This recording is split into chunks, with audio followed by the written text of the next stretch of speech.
Oke, shalom saudara-saudara dan salam sejahtera. Selamat datang di acara kami Titik Temu. Ini adalah acara dari Covenant City Church Jakarta yang sebenarnya ada setiap bulan, di mana kami mendiskusikan topik yang relevan dan menarik berhubung dengan iman Kristen, dengan pengajar-pengajar, agar ya kita bisa belajar dikit dan wawasan kita tambah luas. Biasanya acara ini namanya Point of Contact, tapi untuk pertama kali kita akan berusaha berdiskusi dalam bahasa Indonesia. Jadi kita terjemahkan namanya Titik Temu. Nah, karena yang pertama kali juga, mohon maaf bila bahasa Indonesia kami kurang baik dan benar dan digado-gado dikit sama bahasa Inggris lah. Oke, jadi hari ini topik kita adalah apa perbedaan antara gereja karismatik dan gereja reform. Buat teman-teman yang tadi datang di pre-show-nya ini, udah tahu bahwa ini adalah kesempatan yang lumayan unik ya, di mana saudara-saudara dari dua kubu yang kesannya sering bertentangan itu bisa tidak hanya berdebat, tapi berdiskusi kan, secara konstruktif. Dan kita hari ini ada Pastor Michael Christian dari GBI Gibeon Surabaya. Halo. Hai. Dan juga ada Pastor Yosia Yusuf dari GBI Rock Sydney, dia international pastor dari GBI Rock Sydney, dan ada juga Tezar Putra. Kalau anak CCC pasti udah tidak asing lagi dengan muka ini. Dia adalah teaching elder di Covenant City Church. Bahasa Indonesianya saya nggak tahu. Kalau bahasa HKBP-nya itu penatua pengajar di tanah. Dan itulah. Penatua ya. Penatua pengajar. Penatua. Dan saya sendiri penat dan tua. Penat betul. Jadi moderator kita semua. Oke. Jadi sebelum kita mulai ini teman-teman ya, ini saya kasih rules sedikit, peraturan di depan. Jadi nanti acaranya adalah kami akan berdiskusi dan teman-teman boleh nguping dan mikirkan hal-hal yang kita diskusikan itu, dan setelah itu nanti ada sesi tanya jawab. Buat sesi tanya jawab ini, kami himbau tolong jangan menyebut merek, ya, jangan menyebut nama gereja atau pendeta lain. Kalau iya, saya pastikan pertanyaannya tidak akan dijawab. Tapi kalau misalnya ada satu kepercayaan atau satu praktek yang mau dipertanyakan, itu boleh ya. Ini biar diskusinya tetap sehat dan sejalur dengan tujuan acara ini. Dan kalau misalnya teman-teman ada yang mau nanyakan orang spesifik, misalnya Pastor Yosi, Pastor Mike, atau Pastor Tezar, boleh langsung ditulis di sini dan siapa yang mau ditanyakan. Dan berhubung sekarang sudah ada hampir 350 orang, ada kemungkinan yang sangat besar bahwa pertanyaan Anda tidak bisa dijawab kalau semua bertanya. Tapi saya undang tolong ditanyakan, dan kalau misalnya acara ini ada buahnya ya dan bisa membantu, mungkin kita bisa bikin acara lagi seperti ini. Oke? Alright. Itu awesome.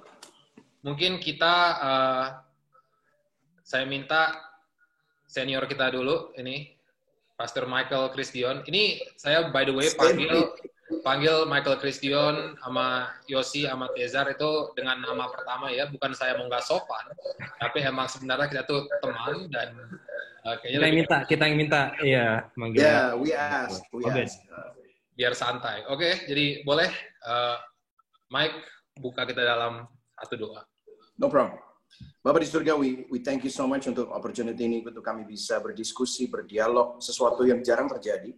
Tapi kami percaya ini merupakan kehendak-Mu di mana tubuh Kristus bisa bersatu dan bisa membicarakan banyak hal, bahkan di dalam perbedaan. Tetapi banyak sekali persamaan. Kami berdoa biarlah orang-orang yang mendengar, teman-teman kami dari berbagai negara, bahkan berbagai kota, juga bisa dibangun, di-edify, dan di-encourage dengan pembicaraan kami. Dan biarlah semua pembicaraan kami bukan tentang organisasi, bukan tentang seseorang, tapi kami membicarakan hal yang memuliakan Engkau. Karena kami semua adalah tubuh-Mu dan Kaulah kepala gereja.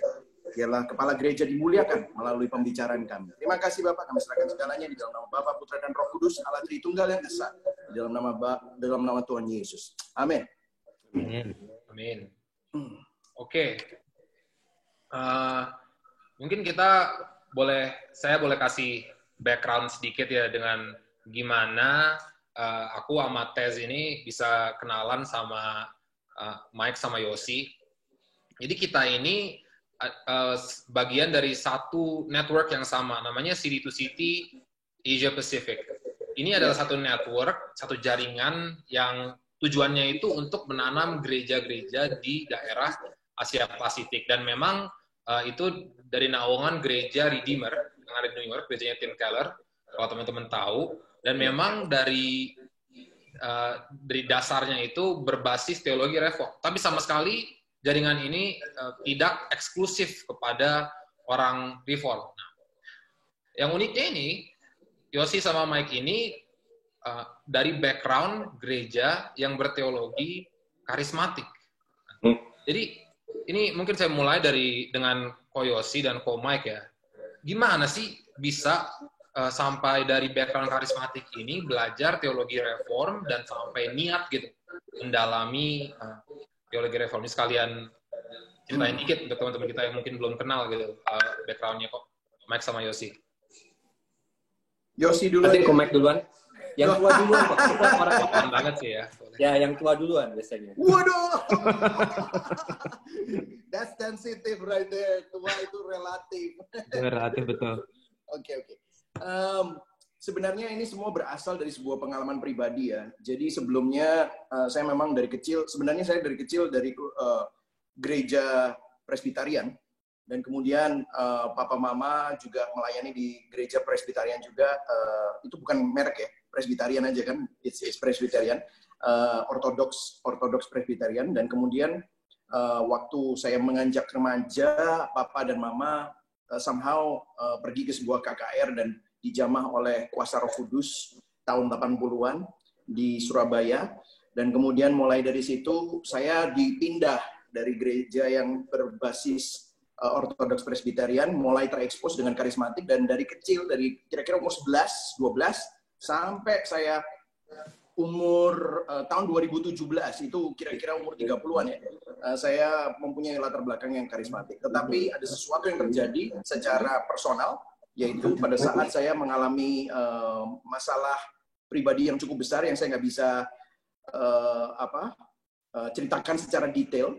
Tetapi itu membuat iman saya goyah, membuat saya mempertanyakan keberadaan Tuhan, membuat saya deconstruct my teologi. Karena pada saat itu yang saya percayai itu ternyata tidak seperti yang saya alami. Ada disconnect antara hope dan reality. Dan pada saat itu teologi yang saya percayai benar-benar tidak bisa menjawab semua krisis-krisis dan gejolak-gejolak yang ada di dalam jiwa saya. Dan itulah sebabnya saya mulai mencari, jangan-jangan kekristenan yang saya percayai itu bukan versi kekristenan yang sesungguhnya. Dan itu yang membuat saya akhirnya mulai seeking. Dan pada waktu saya mulai seek, dan di Amerika, dan pada waktu saya masih di Amerika tahun 2008, ada di sebuah gereja karismatik juga dan melayani di sana dan menjadi salah satu elder di sana juga, dan juga termasuk lay pastor di sana. Tetapi terus terang saya sudah mulai kehilangan iman dan saya mulai lihat, nah kalau di Amerika itu namanya the gospel, kan, the gospel. Nah saya kayak ada sesuatu, apa sih yang the true gospel itu yang mana? Nah disinilah saya mulai mendalami dan saya mulai cari, oh ternyata yang saya percayai adalah version of gospel yang not necessarily pure gospel. Meskipun itu juga tidak diajarkan secara blatantly, secara jelas gitu, kayak ini loh, gospel ini nih, yang kamu enggak, tapi berdasarkan pelayanan, berdasarkan hal-hal yang aku alami, jelas sekali bahwa itu bukan the holistic gospel, full picture of the gospel yang aku pernah tahu. Dan aku stumble upon several books, dan aku mulai lihat ternyata orthodoxy of the gospel itu go back dari zamannya Martin Luther, zamannya John Calvin, dan kemudian saya mulai baca Instituo, saya mulai baca The Bondage of the Will. Saya baru mengerti apa itu artinya diselamatkan, apa itu artinya justification, apa artinya sanctification. Ya, jadi saya sendiri tidak mengerti dulu apa itu. Saya pikir kalau saya jatuh dalam dosa, saya kehilangan keselamatan saya pasti saya harus minta ampun kepada Tuhan. Kalau sebelum saya naik pesawatnya berangkat, kalau saya berdoa, Tuhan kalau pesawat ini sampai jatuh, ampuni dosaku yang sengaja dan tidak sengaja, hal-hal seperti itu saya nggak ngerti. Padahal saya udah cukup jadi leader pada saat itu.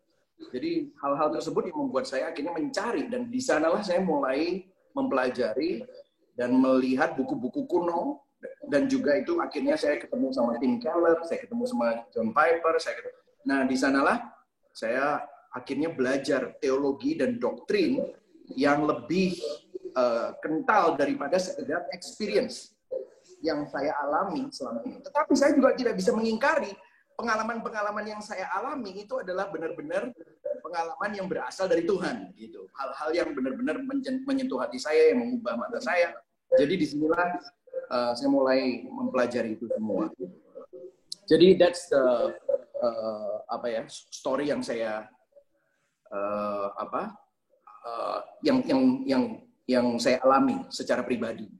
Dan itu akhirnya journey-nya sampai kira-kira tahun 2010, 2011, dan akhirnya sampai 2014 saya pulang ke Indonesia, dan kemudian saya membalakan gereja di Gideon.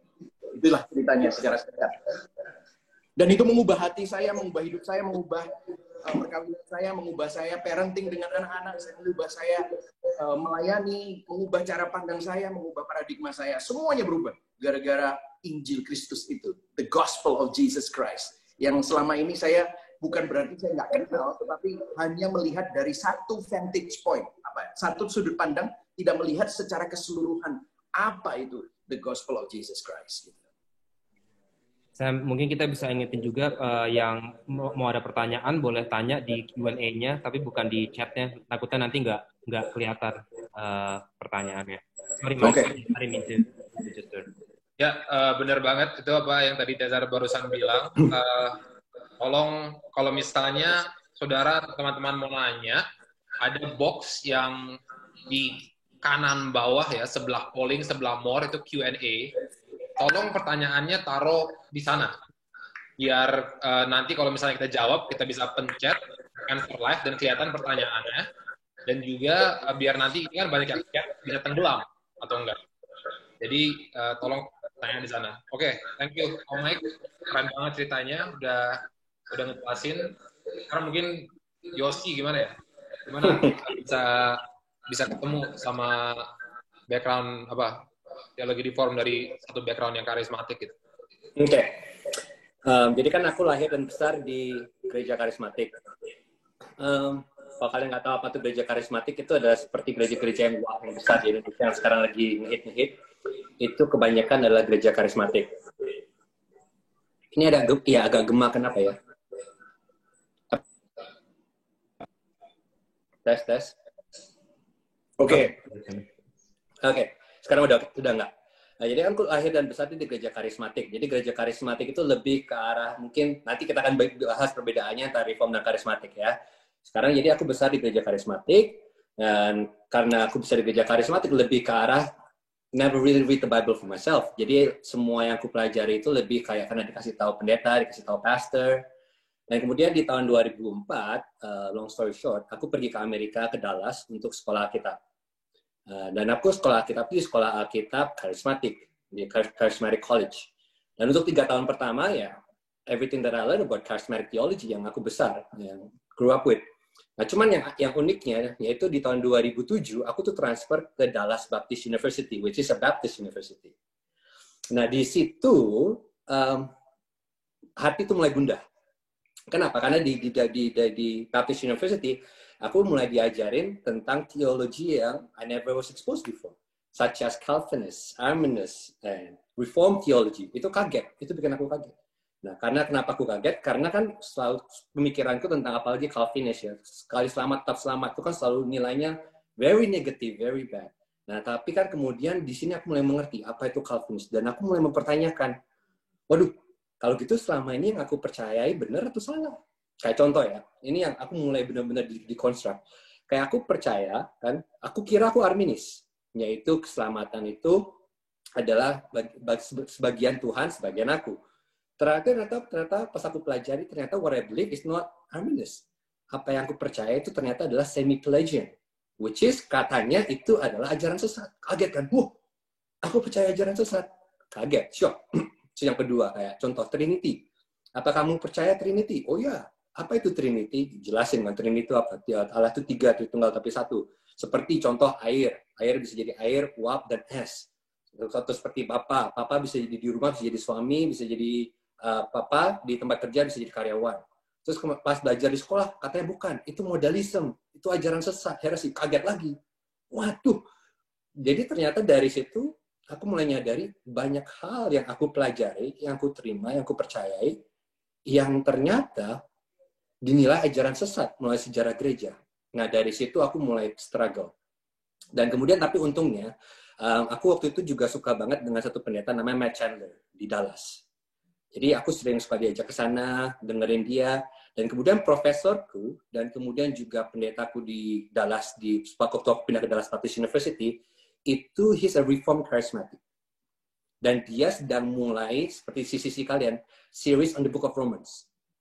Pas aku datang, akan mulai. Jadi aku duduk dengerin Book of Romans week after week after week, dan finally, bam, it finally dawns on me, ternyata semua yang aku pelajari ini sama ini has no base whatsoever. Nah, akhirnya untuk 2 tahun aku continue struggle dengan reform teologi, sampai akhirnya tahun 2009, pas aku lulus dari Dallas Baptist University, I'm intellectually convinced, aku udah yakin dengan otakku, reform teologi itu benar. Tapi as we know, the longest distance one can travel is from the head to heart. Walaupun udah tahu di sini sama sekali belum tahu. Yang ada semuanya intellectual knowledge dan kesombongan. Dan begitu aku sampai ke Sydney tahun 2009, begitu lulus, ceritanya kan mau merubah gereja, mengubah dunia dengan reform teologi, kayak gitu. Pertama kali yang terjadi yang Tuhan izinkan adalah leukemia. Out of nowhere, aku didiagnosa dengan leukemia. Dan selama 5 bulan itu, disitulah benar-benar aku ngalami apa namanya itu kasih karunia, the gospel of grace. Itu bukan sesuatu yang hanya di kepala, tapi terjadi di hati. Dan itu benar-benar 5 months of reconstructing, deconstructing. Dan kemudian di akhir 5 bulan itu, I was reading bukunya Keller, yaitu Prodigal God. Itu baru keluar waktu itu, tahun 2009. Kalau kalian tahu ya, Prodigal God-nya Timothy Keller. Dan di situ benar-benar kayak struck me, aku tuh ternyata adalah older brother in the story. Dan dari situ, I follow Keller like crazy, devoutly. Jadi aku mulai baca Sproul, mulai baca Piper, Keller, mulai listening to all the Reformed preacher. Dan kemudian juga I have a friend, Ferdinand Haratua, yang ada juga di attendant ini, co-pastor yang help me. Karena walaupun aku udah ngerti, tapi masih banyak dari sisi-sisi pelajaran yang aku besar, there is wrong. Dan dia yang bantu aku shape my theology. Until today, I continue to deconstruct. And I also have a mentor, for Daniel Prayogo, who's here as well, I think, listening to us, yang benar-benar bantu aku sampai akhirnya I develop my Reformed Charismatic understanding. And that's my story, pretty much. Wow. Thank you, Yos, for sharing ya. Itu keren banget, dan kayaknya dari cerita Ko Mike sama Yosi ini, sebenarnya mereka bertumbuh dalam suatu kerohanian, dalam tradisi karismatik, cuman waktu ketemu teologi reform itu ada sesuatu yang menarik untuk mereka, dan akhirnya mereka mau mendalami seperti itu. Nah, mungkin kita stay dulu sama Mike sama Yos ini. Jadi buat teman-teman CCC ini, atau mungkin teman-teman yang tidak ada pernah pengalaman background gereja karismatik, apa sih sebenarnya perbedaan inti antara ajaran gereja karismatik sama gereja reform? Dan kenapa kayaknya tuh sering berperselisihan gitu, sering bertentangan?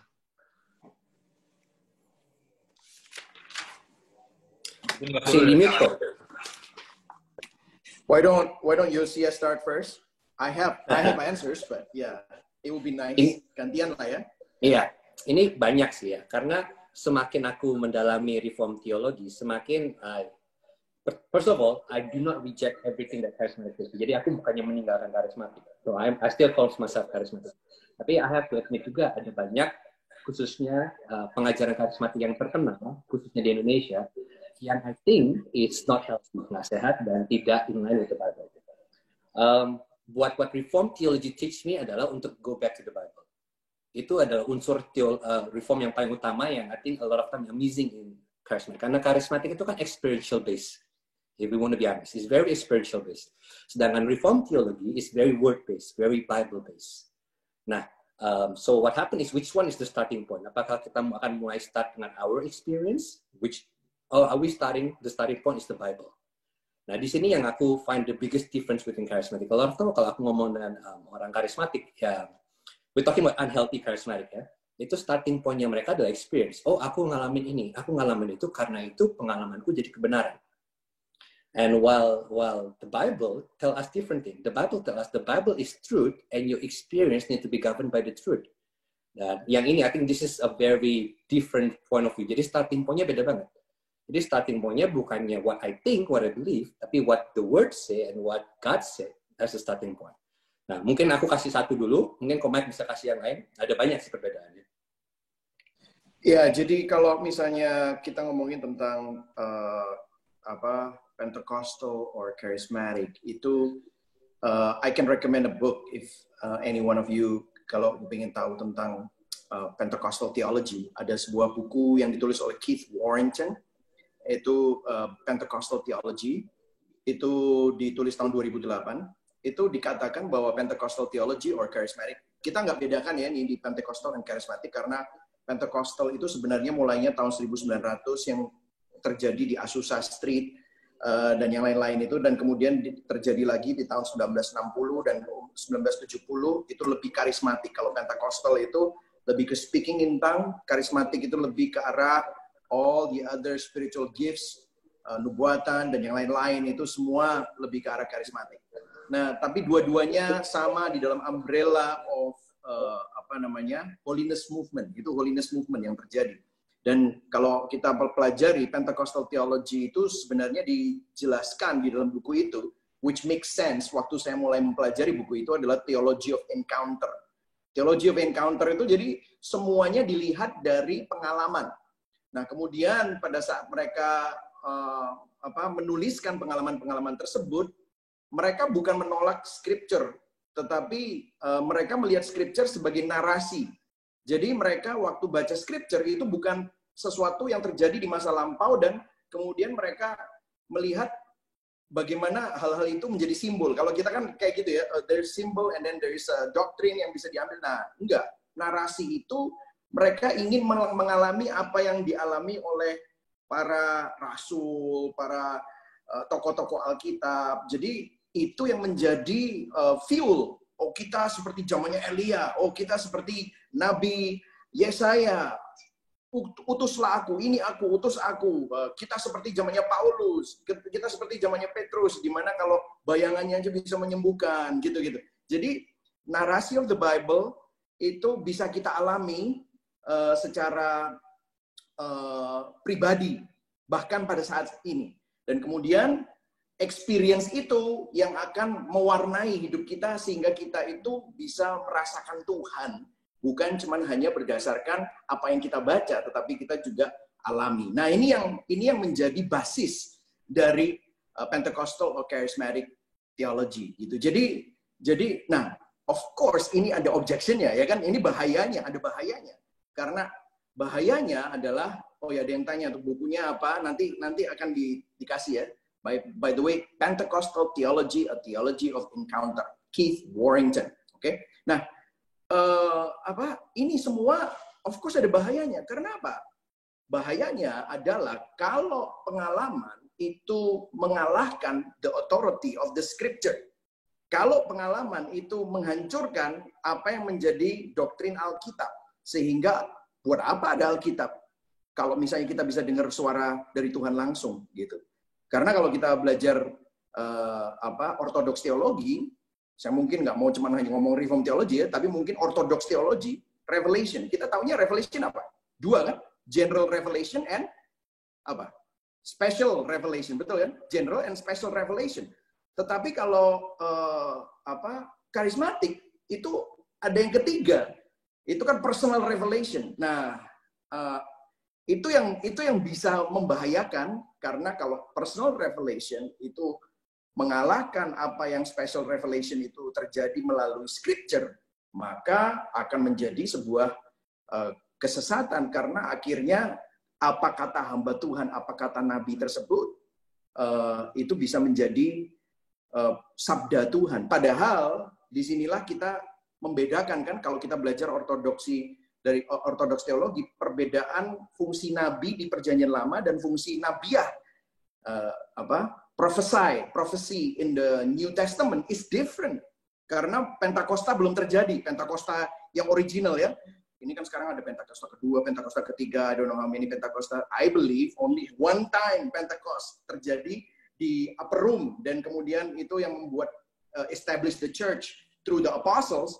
Itu yang bahayanya adalah kalau ternyata pelayanan nabi-nabi itu sekarang itu seakan-akan Pentakosta belum terjadi. Kita masih dengar suara Tuhan dan menunggu yang terbaik dari Tuhan, padahal Tuhan sudah memberikan yang terbaik, yaitu firman-Nya, dan Tuhan memberikan yang terbaik melalui Roh Kudus-Nya.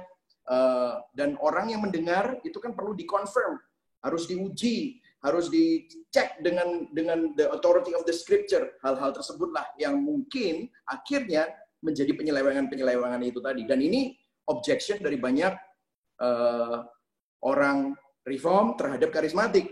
Gitu. Ini yang terjadi. Mungkin itu dulu ya, misconception yang terjadi. Dan ini juga saya konfirmasi, memang ini sangat berdasarkan experiential theology. Theology of encounter. That's what it is. Gitu. Nah, aku boleh tambahin dikit ya. I think the difference itu yang tadi utama. Memang benar, one of them itu adalah experience based, one of them is word based. Tapi bukan berarti kalau begitu semua karismatik hanya based on experience. Ya, I disagree with that. Karena ini yang perbedaan mungkin antara reform dan karismatik. Karena I believe sangat bisa kita hold to charismatic theology yang Bible based, not experiential based. Dan itu yang kita mau coba try to find the meeting point jadi kan hari ini, perbedaan antara reform teologi dan karismatik teologi.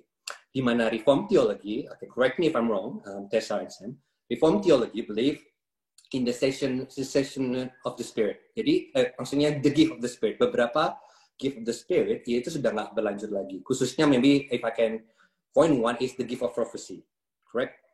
Ya, itu yang the ultimate one, right? Sedangkan kita kita dari karismatik, we can argue from the Bible, we can look at the Bible not just from experience, tapi from the Bible, from exegetically, hermeneutically, itu bahwa this gift still continue. Ya, ini I'm talking about the healthy charismatic. Jadi ada karismatik yang sehat. Nggak semua karismatik hanya experience based. Tapi we try to prove through the Bible bahwa semua karunia-karunia roh ini masih berjalan sampai hari ini. Dan itu perbedaannya antara reform ultimately dan karismatik. Dan kenapa kita mau mencoba to find the meeting point in this discussion. Walaupun kita berbeda view dalam masalah continuation of the Spirit, apakah kita masih bisa ketemu as a brother and sister in Christ? Ya, tadi aku kan ngomong tentang misconception-nya ya. Misconception-nya bahwa selalu kebanyakan experiential base itu. Tetapi memang benar, nggak semuanya selalu seperti itu. By the way, tadi ada yang tanya, it's not fair to generalize everything. By the way, itu bukan gue yang ngomong, tetapi memang ada bukunya. Gue belajarin Pentecostal theology itu apa? Theology of Encounter. Itu ada 2 bukunya. Kalau nggak salah, J. Rodman Williams, sama satunya Keith Warrington. Dua-duanya ngomong gitu. Bahkan J. Rodman Williams itu berusaha membuat personal revelation yang orang gue dengar dari Tuhan. Itu dia bilang, itu sebenarnya bukan revelation. You cannot call that revelation. Itu subordinate revelation. Itu secondary. Dan dia bilang, kritiknya dia bilang, kalau kamu mendengarkan sesuatu dari Tuhan, kita harus cek dengan authority of the scripture. Kalau memang ternyata benar, itu sebenarnya bukan dari Tuhan. Kamu sudah pernah baca scripture itu sebelumnya. Tetapi waktu kamu mandi, waktu kamu mengalami sesuatu, tiba-tiba Roh Kudus ingatkan scripture itu yang membuat kamu akhirnya seakan-akan kamu mendapatkan sesuatu dari Tuhan. Itu sebenarnya Roh Kudus yang bekerja sama dengan Injil Kristus yang dengar. Ya, itu yang menjadi secara naturally you walk in the spirit itu that way. Jadi sebenarnya apa yang kita ngomongin ini bukan generalization, tetapi ada buku-bukunya dan aku bisa cite kepada kalian semua buku-buku yang aku sebutin ini tadi semua gitu. Anyway, I'll get it back to Sam. Ya, thanks. Mungkin aku follow up dikit kali ya. Ini ada juga pertanyaan dari sini yang aku cuma mau nanya. Yang tadi Yosi bilang tuh ada yang namanya karismatik sehat gitu. Apa maksudnya? Dan mungkin Koman juga bisa tambahin nanti. Apa sih karismatik sehat? Maksudnya apa gitu? In my definition, in my understanding, itu adalah begini. Jadi sewaktu I will talking about the gift of the Spirit, kan, karismatik. Jadi waktu aku ngeliat semua, apakah the gift of the Spirit still valid or not, aku nggak cuma melihat basically, oh, karena aku besar di gereja karismatik, aku sudah lihat ini, aku sudah lihat itu, aku udah experience ini, maka itu benar. Itu salah. Itu nggak sehat. Tapi kalau aku bisa lihat ke Alkitab, and I make the Bible my starting point, dan aku lihat, dan aku try to do my best to do my hermeneutic homework, kan, benar-benar try to read the Bible, kemudian look at the church history, kemudian try to read everything in context, dan bisa lihat dan buktikan bahwa karunia-karunia roh itu masih ada, and then it's not contradict to what Jesus teach or what the Bible teach, and then it also seems to be valid in church experiential wise, then it's healthy. Jadi ada beberapa rule yang aku terapkan untuk how do I know if this teaching is healthy or not. Yaitu yang pertama, community. Apakah ini sesuai dengan apa yang kita bacakan? Itu the first rule. Second, I look at the church history. Kalau this is just something that happened recently in the last 100 years and it never happened, nggak pernah terjadi selama 1.800 tahun sebelumnya, then maybe it's not right. Dan yang ketiga, I also look at eschatologically. Jadi itu melihat dari zaman mana sekarang kita berada. And I think from that point of view, baru aku bisa lihat experiential wise. Is that experience, my experience validate this truth? If yes, then it's healthy. Yeah, thanks for that. Boleh tambah? Itu kan pertanyaannya tadi aku baca juga ada yang reform yang sehat seperti apa kan? And karismatik yang sehat seperti apa? I guess this is what it is. Aku juga pernah ada di dalam sebuah environment yang sangat tidak sehat di dalam bagaimana orang yang spiritual elitism ya. Spiritual elitism. Jadi ada orang yang mempunyai karunia-karunia tertentu yang dianggap lebih suci dan lebih hebat daripada the rest of the Christians, which is very bad. Itu kan jadinya seakan-akan ini orang punya otoritas dan lebih sakti, kayak perguruan silat aja gitu. Jadi dia lebih sakti daripada yang lain gitu kan. Nah, that's unhealthy, sehingga semuanya mendengarkan dia dan kita nggak pernah cek apakah apa yang dia ngomongin ini sesuai dengan scripture atau enggak. Nah, karismatik yang sehat tuh nggak pernah kayak gitu. Kita karismatik yang sehat adalah we really believe in bibliolatry, but we also believe in pneumatology, you know. Jadi apa yang menjadi sesuatu yang didorong oleh Roh Kudus, tetapi itu harus kembali kepada otoritas dari scripture itu sendiri. Jadi kita nggak pernah boleh melenceng dari sola scriptura, and also the confession, pengakuan iman rasuli, and also the creeds, all creeds and all the Nicaea. Kita harus lihat apakah itu tuh sesuai atau tidak, dan itu yang menjadi guardrail kita.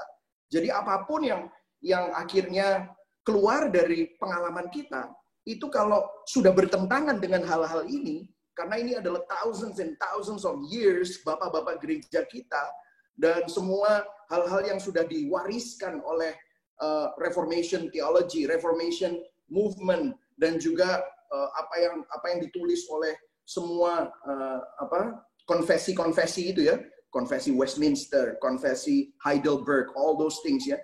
Kalau kita tinggalkan itu semua dan kita bilang our theology is progressive, itu yang nggak sehat. Nah, yang sehat adalah kita kembali kepada the authority of the scripture and all these pengakuan iman rasuli and all the creeds together, then we have a safe playing ground lah, you know, di mana kita bisa kembali. Jadi nggak cuma hanya secara kognitif, Dan karena kalau kognitif aja kadang-kadang kita bisa jatuh di dalam kritiknya itu adalah modernisme. Modernisme is very rasional. Tetapi at the end of the day, hatinya nggak terjamah sama sekali. Tetapi disinilah kita mau supaya, me and Yossi at least ya, I cannot speak for both of you. Tetapi me and Yossi, we believe that we're not just bibliolatry, but we also the other side of that, we also embrace the experiential and encounter theology. Itu yang sehat karena kita tidak akan pernah melenceng dari guardrail yang tadi saya sebutkan. Itu sih.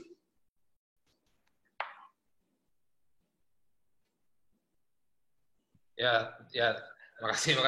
Thank you banget itu untuk sharingnya tadi, itu mantep banget. Itu juga konsisten mungkin dengan pengalaman saya sendiri tentang gereja karismatik. Jadi untuk teman-teman yang nggak tahu, biar saya sharing aja dikit. Saya sendiri juga dulu waktu saya pertama kali mulai pergi ke gereja itu di gereja yang karismatik, yang lumayan besar di daerah sini, saya tidak akan sebut yang mana, dan sama seperti apa yang dikatakan Pastor Mike dan Pastor Yossi, apa yang ditekankan itu adalah pengalaman saya dengan Tuhan, gitu kan. Bagaimana Tuhan sudah menunjukkan dirinya di kehidupan sehari-hari saya, dan pengalaman-pengalaman apa yang saya sudah pernah miliki dengan Tuhan, gitu. Jadi misalnya sedang beribadah, bagaimana kita bisa tahu kalau kita sudah beribadah dengan sungguh-sungguh? Oh, kalau kita sudah berekspresi dengan sungguh-sungguh. Kalau kita sudah mempunyai pengalaman mungkin emosional, mungkin kita bisa katakan pengalaman rohani yang memverifikasi bahwa ada kehadiran Tuhan di saat itu, gitu kan. Nah, jadi pertumbuhan rohani saya itu berdasarkan oleh sebagaimana banyaknya saya bisa mempunyai pengalaman-pengalaman ini. Dan akhirnya seperti apa yang dikatakan Ko Yossi atau Ko Mike, benar salahnya suatu teologi atau satu pendeta atau satu gereja itu berbasis 100% dengan apa yang saya alami saat saya beribadah di situ, atau apa yang saya alami saat saya mendengarkan orang itu berkhotbah, gitu kan. Nah, tapi waktu saya sudah SMA dan saya mulai backsliding dari kekristenan dan saya mulai hidup dengan lumayan menyimpang ya. Dan di situ saya menyadari bahwa saya tidak yakin bahwa saya selamat. Dan saya dibilangin sama pendeta-pendeta saya dan pemimpin saya saat itu, jelas gitu. Kalau misalnya kamu nggak ke gereja lagi, kalau kamu sampai murtad gitu, kamu udah hilang keselamatan. Dan aku hidup, walaupun aku nggak bilang kalau aku udah nggak Kristen lagi, secara hidup, secara pemikiran, secara semuanya itu nggak ada namanya Kristenan. Nah, jadi itu udah mikir, ada dilema itu. Ini udah belum ya? Gue beneran kayak masuk neraka gitu kan? Ini udah enak belum? Tuhan maafin gue saat ini gitu. Nah, dan dari situ baru saya mulai bisa melihat, oh ternyata Alkitab tidak mengatakan hal itu, gitu kan? Dan dari situ saya mulai ketemu dengan teologi reform. Mungkin kita dengar dari Tezar, yang Tezar ini kalau mungkin nanti diceritakan, dia sebenarnya background-nya nggak Kristen. Dan masuk Kristen langsung masuk reform. Jadi gimana Tez tentang kayak persepsi kamu tentang kayak gereja karismatik gitu? Ya mungkin aku singkat aja ya, yang soal background sama karismatik, biar mungkin kita bisa juga masuk ke pertanyaan-pertanyaan. Aku lihat udah ada 44 pertanyaan, mungkin kita bisa mulai jawab juga. Singkat aja, saya background-nya Muslim, saya besar sebagai Muslim dan terima Yesus di US waktu ada yang sharing the gospel sama saya. Long story short, dia membantu saya sadar bahwa saya nggak bisa bayar dosa saya sendiri. Dan saya juga Injil adalah satu-satunya cara di mana saya bisa selamat, tapi juga Tuhan yang menerima semua kemuliaan, semua kredit dari keselamatan saya. Saya nggak ada 1 ounce of pride yang bisa saya tekankan karena keselamatan saya telah di accomplish oleh Jesus, not by me. Dari awal saya udah masuk gereja Presbyterian, tapi sebagai young Christian, I was not reformed. Pertama saya diintroduce to Reformed theology 6 bulan, 7 bulan when I was first Christian, I was upset very angry at a lot of things yang reform theology talked about, seperti salvation by faith alone, tapi juga Tuhan yang memilih lah, all this kind of stuff, predestination, all these kind of things. Tapi 6-7 bulan setelah saya menjadi Kristen, saya mendalami Alkitab lebih lagi, dan saya cenderung untuk ke reform, dan sekarang 11-12 years later masih terus down the reform side.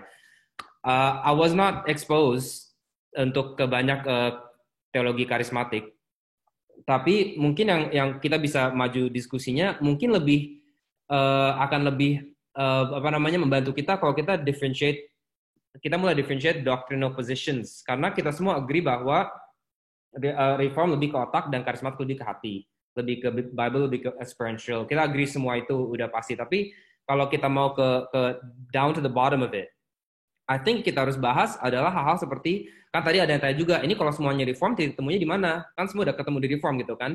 Belum tentu juga. Banyak perbedaan antara kita semua. For example, pengertiannya speaking in tongues. Saya beda dengan Mike dan Yosi. Kemungkinan kita akan bahas mungkin ya. Cessationist sama continuous. Apakah gifts of the Spirit itu masih lanjut dari 20 atau dari 22 yang ada di Alkitab, itu ada semuanya lanjut atau semuanya berhenti, atau ada yang lanjut, ada yang berhenti, we don't know. Kita belum ketemu dalam titik itu.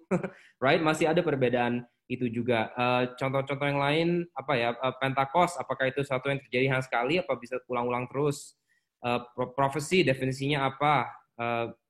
Baptism, sekali atau 2 kali, atau 3 kali, atau 4 kali?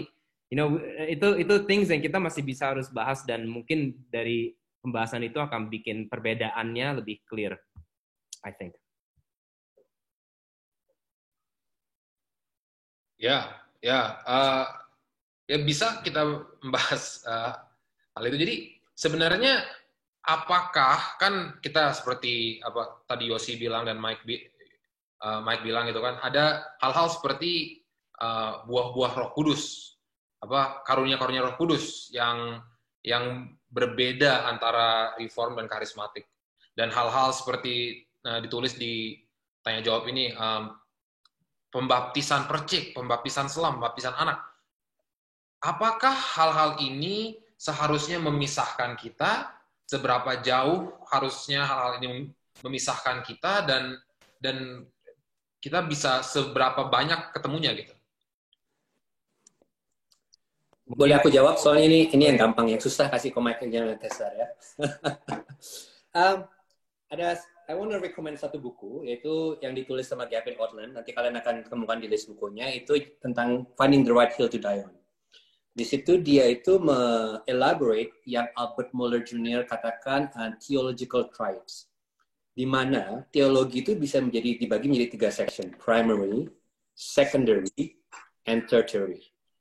Nah, jadi untuk masalah perbedaan, Albert Mohler dan Gavin Ortlund di bukunya berkata gini, kalau kita bisa agree on what's primary, yang utama, itu berarti you can call our differences doesn't matter.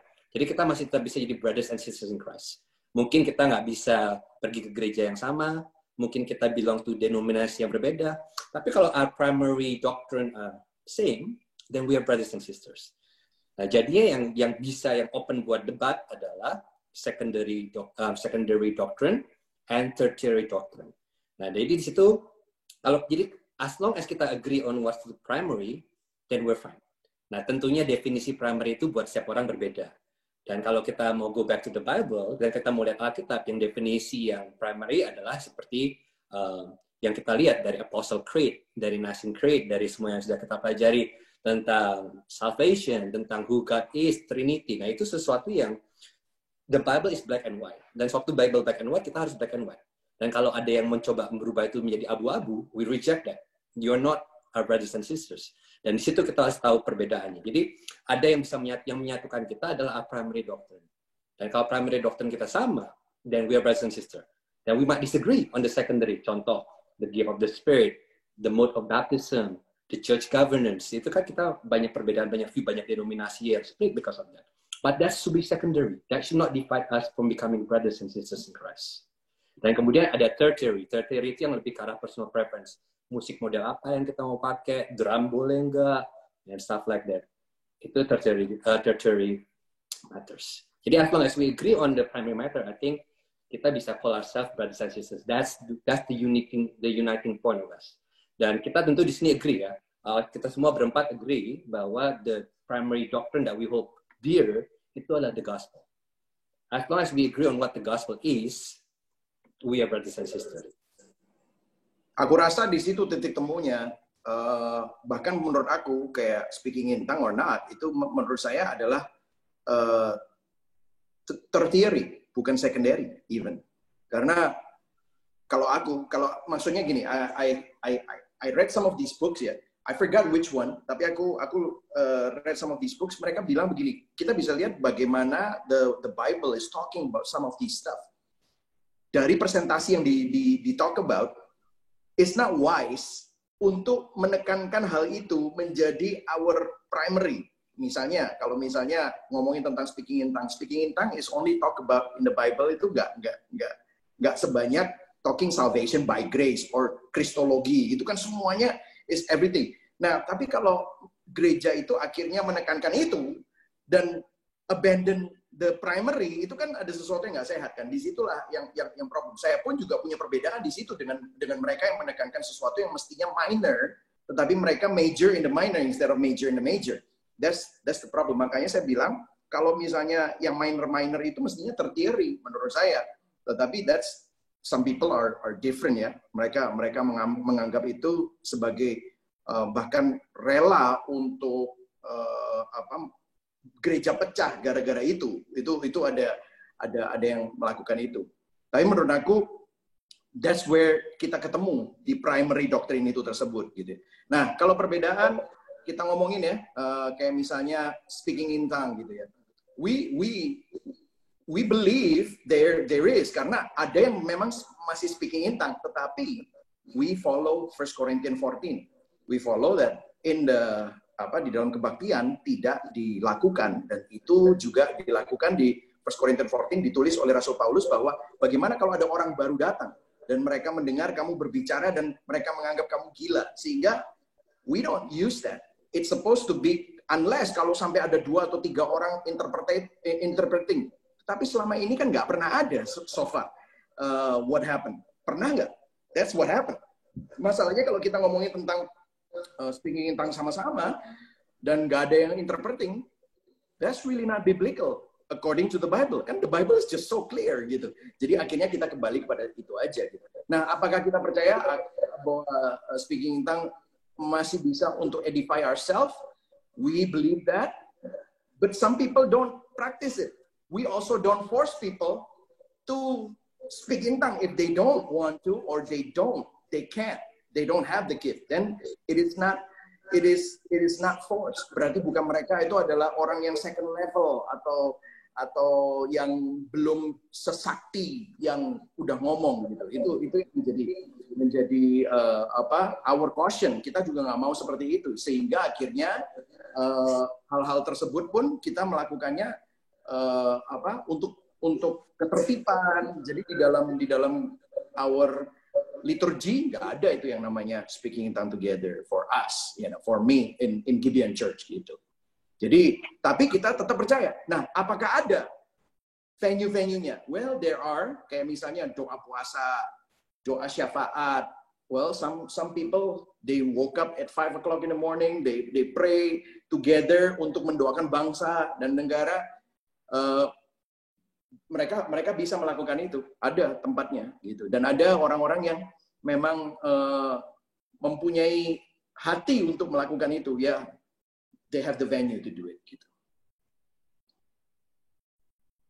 Thank you, itu helpful banget klarifikasinya. Dan ini mungkin terakhir dari kita sebelum kita jawab direct pertanyaannya ya. Itu jadi let's end sama Tezar deh ya, belum banyak ngomong dari tadi. Jadi dengan tahu ya bahwa kita nih ada perbedaan, jadi ada doktrin yang core, yang inti keselamatan ya. Doktrin ini kita nggak bisa lepas, dan kalau misalnya lepas itu sudah benar-benar melenceng dari yang judulnya kekristenan. Dan ada doktrin level 2, level 3 yang kita bisa omongin, cuman sebenarnya harus cincai gitu lah, nggak usah diributin sampai segitunya. Nah, dengan kita tahu nih saudara-saudara kita yang kan kita dari orang reform yang dari background karismatik itu mempunyai pengalaman, pengertian, pengetahuan tentang Tuhan yang berbeda. Jadi sikap mereka itu bagaimana tentang mereka dan bagaimana kita harusnya menanggapi mereka. Oke, mungkin singkat aja biar kita bisa mulai ask some question. Satu, mungkin kita membagi perbedaan doktrin primary, secondary, tertiary. I think that's fine. Kecuali kita treat itu, jadi banyak orang yang treat itu sebagai kalau secondary, tertiary doktrin itu nggak harus dibahas. Itu menurut aku bukan approach yang baik. Approach yang baik adalah kita bahas semuanya. Kita bahas semuanya dengan integritas karena ini kan word of God. Ini bukan hanya something yang sepele gitu kan. Ini kan firman Tuhan.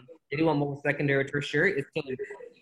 Tapi karena Injil adalah something yang sangat besar dan sangat kuat dan sangat menyatukan kita bisa bahas perbedaan-perbedaan ini dengan in a cordial manner, dengan cara yang brotherly. Jadi bukannya kita menyatukan diri dengan shove the differences di bawah under the table gitu ya. Tapi kita tetap united, tetap satu, walaupun dengan ability untuk bahas these differences. Aplikasinya gimana? Ya seperti yang kita lakukan sekarang, kita sebagai city to city bareng, kita do Zoom webinar bareng, tapi kita tidak bergereja di gereja lokal yang sama. Secara institusi, kita nggak bareng karena kita punya conviction yang berbeda. You see what I'm saying? Tapi we're brothers. Aku akan spend eternity sama Yosi dan Mike, and I have to get used to it. You know, like we're brothers, we're family, we love each other. Tapi karena kita juga pegang pada firman Tuhan yang tua, secara institusi, kalau kita punya integritas, ini adalah word of God. Tuhan bilang begini, kita nggak bisa institusi, tapi bukan berarti kita musuhan, institusi berbeda, berarti sama. Nah, gimana cara kita reaksi atau respon kepada orang-orang karismatik yang you said, Sam, pengertian tentang Tuhan beda. Mungkin itu kita let's back up sedikit, kita tanya dulu, oke, kita jangan bilang karismatik reform. Kita bilang, kita deskripsikan berdasarkan truth claim-nya mereka tuh apa tentang doktrin, sebuah doktrin. So, when you say aku karismatik, maksudnya apa? Kamu karismatik atau aku reform, maksudnya apa? Kalau karismatik itu maksudnya aku suka musik yang keras, aku juga suka musik yang keras. That's not what charismatic. What do you mean you're charismatic? Oh, aku karismatik itu aku cessationist. Okay, good. Now we have something to talk about. Your cessation, I'm continuous. Ayo kita ngomong. Aku karismatik percaya, Jadi I'm curious. I wanna ask first. What do you mean when you say you're charismatic? What do you mean when you say you're reform? Di luar kosmetiknya gitu loh. Di luar, truth claim-nya apa? Dari situ kita bisa ada diskusi yang sehat. Dan maybe we can talk about some of that right now, if that's of interest. Oke, keren banget transisinya, sangat smooth kepada pertanyaan Tezar ini. Jadi kita akan mulai jawab pertanyaan. Jadi intinya tuh kita nggak bisa mengkategorikan secara keseluruhan karismatik kayak gini dan semuanya kayak gini, reform itu kayak begini, orang reform kayak gini. Nggak bisa kayak gitu. Semuanya ada spektrum dan kita harus mendiskusikan secara spesifik apa yang mereka percayakan ini. Dan mungkin ada satu pertanyaan yang menarik dan ditanyakan berkali-kali ya, tapi ini saya ambil satu doang iterasinya dari connecting. Jadi from my experience manifestasi Roh Kudus benar-benar real. Holy laughter, speak in tongue, rebah, isi. Dan saya tidak menolak hal ini terjadi dalam jemaat. Namun apakah benar reform menjauhkan hal ini dari jemaat? Ada yang bertobat lewat kesembuhan, bertobat lewat encounter with Christ, sedangkan reform sangat kuat dengan pengajaran teori. Bisa nggak dicampur gitu? How can it be both? Mungkin ini buat yang reform kali ya. Kita semua reform, tapi gimana? Mungkin I can maybe respond to this. Apakah reform itu nggak agree dengan apa tadi spesifiknya, Sam? Holy laughter. Ya, pengalaman karismatik lah. Holy laughter, plain in the spirit, kan, speak in tongues, mengalami kesembuhan, mengalami encounter with Christ somehow gitu. Kan mereka mengalami dan mereka yakin mengalami gitu. Terus kayak kenapa kita kayaknya bilang itu nggak penting kesannya gitu kan? Oke. Mungkin dijawab begini terus Mike, Yofi kalau ada something mau ditambah silakan. Sure. Maybe begini, perbedaannya banyak reform dan karismatik. Perbedaannya banyak continuous dan cessationist. Cessationist itu yang seperti saya percaya ada beberapa miraculous gifts of the Spirit yang udah nggak lanjut sekarang. speaking in tongues, prophecy, healing, some of those things. Ada yang masih lanjut seperti administration, leadership, teaching, hospitality, giving, servanthood, etc. etc. Nah, kenapa saya percaya udah nggak lanjut lagi, dan experience yang para rasul dan para orang-orang Kristen zaman Pentakost sudah tidak experience lagi sekarang seperti itu intensnya. Menurut saya juga udah nggak lagi. Kenapa? Karena hal-hal yang sifatnya extraordinary atau miraculous seperti itu, sebenarnya Tuhan, ini again ya, sisi reform dan cessationist, you don't have to agree with it. Tuhan itu sebenarnya lakukan nggak setiap kali di Alkitab loh. Tuhan lakukan di saat-saat tertentu di Alkitab. Apakah saat-saat itu? Saat-saat di mana dia mau memberikan revelasi dia yang baru. Suatu dia mau memberi kita his word, his scripture. For example, kalau kita lihat Old Testament, itu orang mikirnya Old Testament tuh perjanjian lama tuh penuh dengan miracles. Enggak juga. Ada beberapa banyak miracles di situ, tapi yang majornya itu adalah pas Musa dan Joshua, itu a lot of miracles. Habis itu skip. Elijah sama Elisha, itu banyak banget miracle-nya. Habis itu skip. Yesus. Habis itu awal Acts ya. Akhir Acts juga udah berkurang loh. Kisah para rasul akhir udah berkurang. Awal kisah para rasul banyak miracles. Kenapa Musa, Elijah, Jesus, dan apostles? Oke, karena itu adalah titik-titik di mana Tuhan memberikan revelation-nya dia. Oke, let's continue. Di Mount Transfiguration, Yesus bertemu dengan Musa dan Elisha. Kenapa Musa dan Elisha? Karena Musa itu the law apa ya? Torah, right? Elijah represents the prophets. I'm sorry. What Indonesia? Nabi. Musa representative of the law, Elisha representative of the Nabi. Di Perjanjian Baru, apakah dibilang these are two the greatest commandments? Ini semua hang on the law, prophets and the apostles. The law and the prophets. Ya kan? Musa dan Elisha. Jadi Musa dan Elisha, Torah dan prophet itu summary-nya Old Testament. Okay?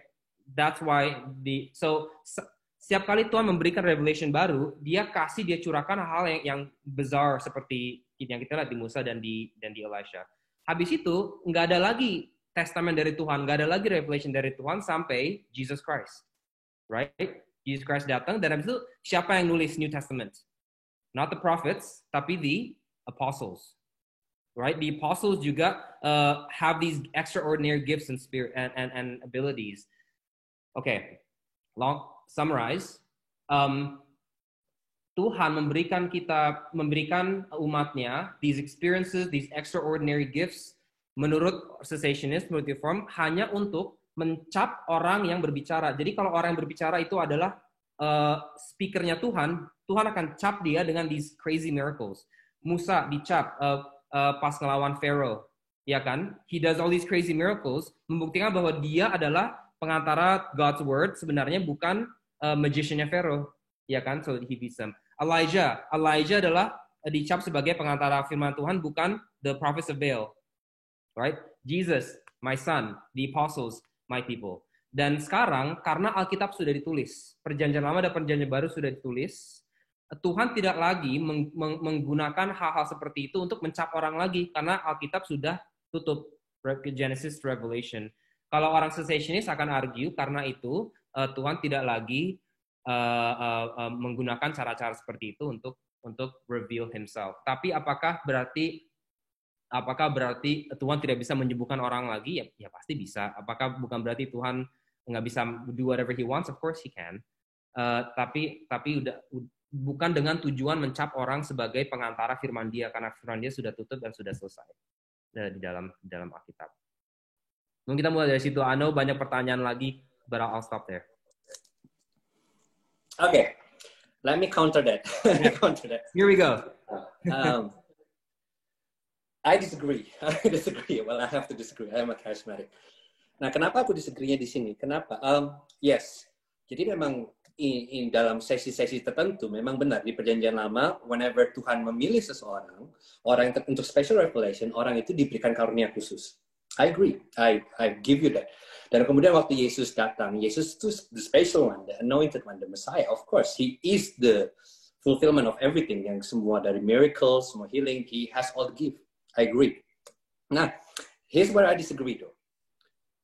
Kan kita tahu di Perjanjian Lama, the Holy Spirit has yet to be poured out to all people. Itu janjinya di Joel masih akan dikatakan, it will happen. Jadi di Perjanjian Lama benar, memang the Holy Spirit is poured only on specific people yang Tuhan anointed, Tuhan choose untuk specific purpose. Tetapi dan kita tahu di Joel, Tuhan berjanji, Tuhan promise, He will pour out the Holy Spirit on all.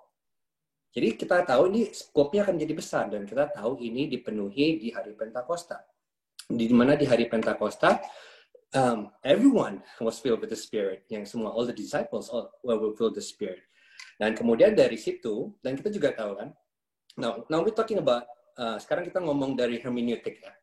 Dari hermeneutik wise, aku ngeliat inconsistency kenapa gift of the Spirit itu harus berhenti di setelah the canon or setelah zaman apostle, or cease atau berkurang. If that's the case, kenapa Paulus mengajarkan dan berkata kepada kita di Korintus untuk earnestly desire spiritual gift, kejar. Bahkan, he said specific one. Yang paling bisa, yang kalau mau paling kejar itu kejar prophecy. Ya. Jadi, so when you look at the Bible hermeneutically, itu bukan cuma di Korintus, tapi di Roma, di Galatia, di Efesus, semua the gift of the Spirit itu masih continue dan bahkan disuruh kejar, cari. So with another word, kalau kita lihat dari Alkitab, I don't see any reason, kecuali if you're talking logically speaking, ya. If you're talking about logically speaking, memang special revelation, only special people for special time, it makes sense. Tapi kalau kita mau argue from the Bible, from within the Bible, I don't see any reason kenapa the gift need to cease. Especially when the Bible does not say the gift will cease. Of course, the Bible does not say the gift will continue as well. Dan kemudian yang argumen ketiga aku adalah begini. Kan ada zaman ya, ada zaman Perjanjian Lama, Old Covenant, kemudian ada zaman Perjanjian Baru di New Covenant. Dan kemudian kita tahu bahwa di surat-surat Paulus, bahkan Yesus sendiri berkata sejak dia datang, kerajaan Allah sudah mulai kan, the beginning of the kingdom. Dan kemudian the beginning of the kingdom ini kita masuk namanya last day. Jadi sejak Yesus jadi raja, sejak Yesus bangkit, we enter one season yang kita sebut the end of time. The last day sampai dia datang kembali, the consummation of the kingdom. Jadi kita semua itu dalam satu era period yang sama. Jadi bukan era period yang berubah lagi dari Perjanjian Baru, kemudian ada another period, setelah ada canon of the Bible, another period. It doesn't say that. Kita in the same period yang disebut akhir zaman. Dan di period ini, di akhir zaman ini, the Spirit is poured out to all the people, to all believer. Dan karena itu, sekarang yang punya akses untuk the gift of the Spirit bukan hanya special people, but every Christian. Itu Paul seek the spiritual gift, desire, pursue it. Jadinya, of course, karena if we can understand this, then the experiential become the fourth reason for us to believe it. Jadi bukan experience yang pertama. Tapi kalau kita bisa lihat, memang this is continue, and then my experience validate what the Bible say, then my experience valid. Tapi kalau my experience contrary to what the Bible say, then my experience not valid. Nah, di situ my disagreement with cessationists. Jadi I still believe that experience still matter, still have valid point if it's according to the Bible. Okay. Yeah. Sorry. You gonna respond for a second? I think so. I think it could be helpful. Is that okay? Yeah, sure. Go ahead. Jadi again dari sisinya cessationist, agree bahwa sekarang kita ada dalam wilayah baru or different redemptive historical era ya, di mana the Holy Spirit sudah datang, Holy Spirit yang dijanjikan sudah datang. Iranya sama, tapi kalau orang cessationist would answer, jawabnya adalah mereka akan bilang bahwa saat zaman baru itu dimulai, ada outpouring of the Spirit yang lebih dan sudah akan mengurang setelah itu. Kenapa? Let me give you the biblical interpretation for this. Karena Pentecost itu selalu di Alkitab digabung as a one-time event, both in the pouring of the Spirit dan juga di experiences yang dialami. Oke. Karena Pentecost itu selalu digabung oleh kebangkitan, kenaikan, dan kenaikan Yesus. I'll read some passages ya. Yohanes 16, 7-10. Ini gabungan kebangkitan Yesus, kenaikan Yesus, dan Pentakos, datangnya Holy Spirit. Selalu digabungin menjadi one time event. Oke. Yohanes 16, 7, 10. Namun benar yang kukatakan ini kepadamu adalah lebih berguna bagi kamu, ini Yesus yang ngomong ya, lebih berguna bagi kamu jika aku pergi, bangkit, naik, sebab jikalau aku tidak pergi, penghibur itu tidak akan datang kepadamu, Holy Spirit kan, tapi jikalau aku pergi, aku akan mengutus dia kepadamu. Okay? We're combining the resurrection, ascension, and the Holy Spirit Pentecost in one event. So it's a one-time event. Efesus 4:8. Itulah sebabnya kata Nas, tatkala ia naik ke tempat tinggi, Yesus, ia membawa tawanan-tawanan, ia memberikan pemberian-pemberiannya kepada manusia. When he ascends on high, he gives the Holy Spirit as a gift. Again, ascension sama the giving of the Holy Spirit. Last verse, Kisah Para Rasul 2, pasal 32-33. Yesus inilah yang dibangkitkan Allah, dan tentang hal ini kami semua adalah saksi, dan sesudah ia ditinggikan oleh tangan kanan Allah dan menerima Roh Kudus yang dijanjikan itu, maka dicurahkannya apa yang kamu lihat dan dengar di sini. Okay, that's my first point. The Pentecost is a one-time event, both in the curahan of the Holy Spirit, the amount of it, and the experience of it is a one-time event. Now, kenapa itu sudah tidak berlanjut sekarang? Karena those experiences sangat tersatu dengan the apostles. Just like the Old Testament itu experience miracle itu kesatu dengan the prophets. Di New Testament experience itu sangat bersatu dengan the apostles. Let me see if I can find passage-nya ya. Sorry. I forget. Tapi ada passage that says ini adalah experience. Every time this happens, there's an apostle there, or there's an apostle, ada rasul yang berada di situ, atau ada rasul yang connected to the community, tapi enggak dengan sendirinya. So I'm getting my thoughts jumbled here. Tapi kalau orang cessationist bakal bilang, walaupun kita ada dalam era yang sama, curahan dan jenis gift Roh Kudus yang diberikan pada saat mulanya udah enggak lagi sekarang. And you can also see that di Kisah Para Rasul, all these miracles terjadi di awalnya, tapi pas di terakhirnya udah enggak lagi. They start to die down. Dan juga last thing I'll say, sekarang kita udah nggak ada, orang cessationist percaya bahwa kita sekarang udah nggak ada rasul lagi. Rasul is done. Itu juga one of the reasons why there's no more of these spiritual gifts yang dikasih. That's maybe where the disagreement is. But I totally get your point, and I see where you're coming from. Now, can I add? Okay. Do it.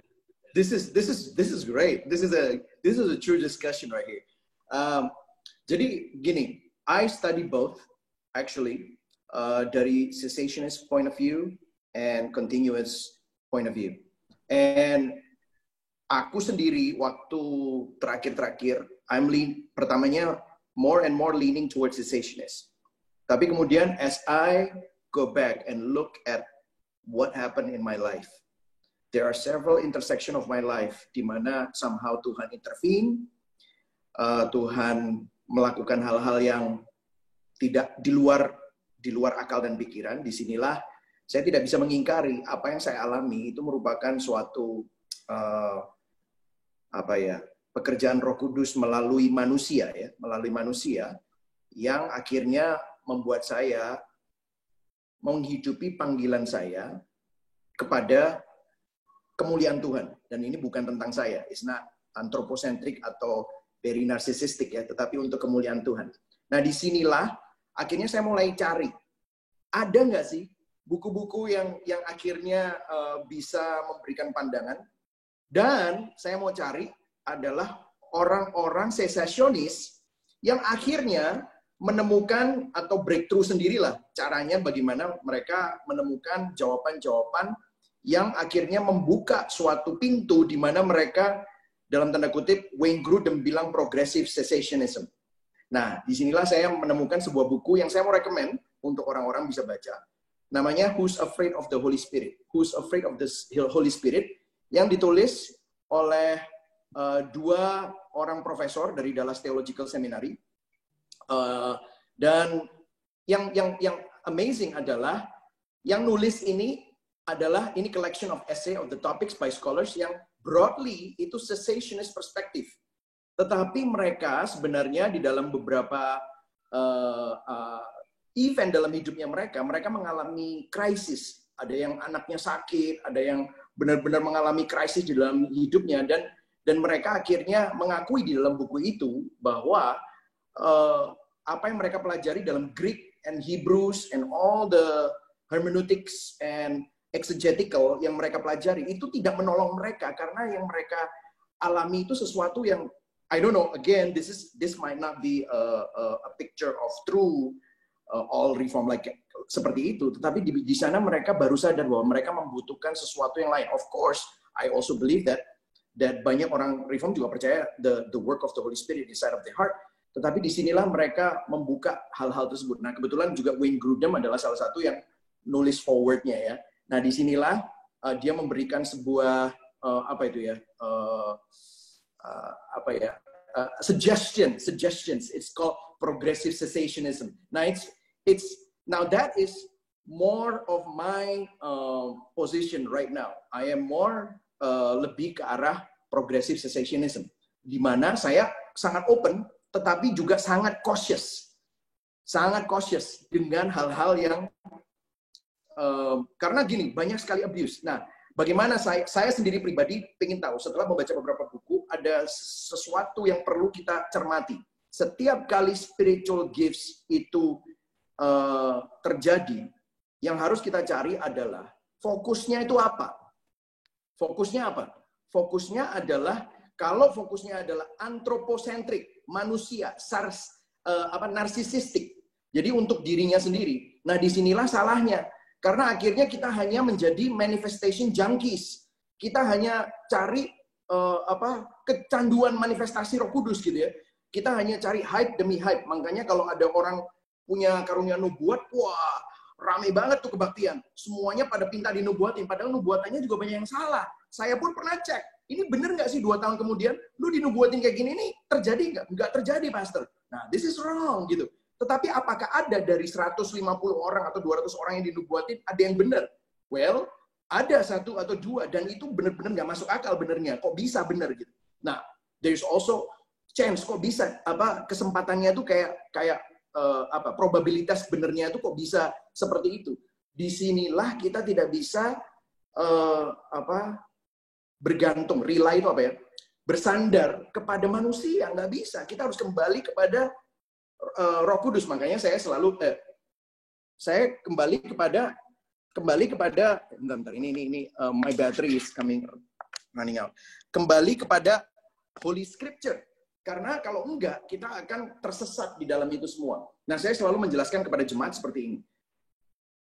Apa yang terjadi di Perjanjian Lama itu berbeda dengan Perjanjian Baru, karena Pentakosta.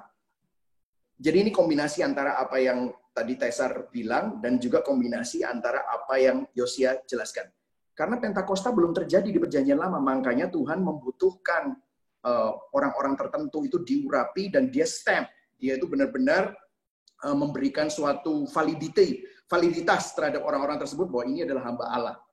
Tetapi waktu Pentakosta dicurahkan, Roh Kudus yang ada di dalam saya dengan Roh Kudus yang ada di dalam Sam, di dalam Yosia, di dalam Tesar adalah sama. Jadi kalau ada orang yang memberikan spiritual gift as prophecy, itu tidak bisa kita terima mentah-mentah. Kita harus cek dengan Alkitab. Dan kalau saya punya Roh Kudus, masa Roh Kudus nggak ngomong sama saya, tapi ngomong sama dia? Kan aneh. Kan nggak mungkin dong, masa kan sama-sama Roh Kudus. Kalau frekuensinya beda berarti roh setan gitu.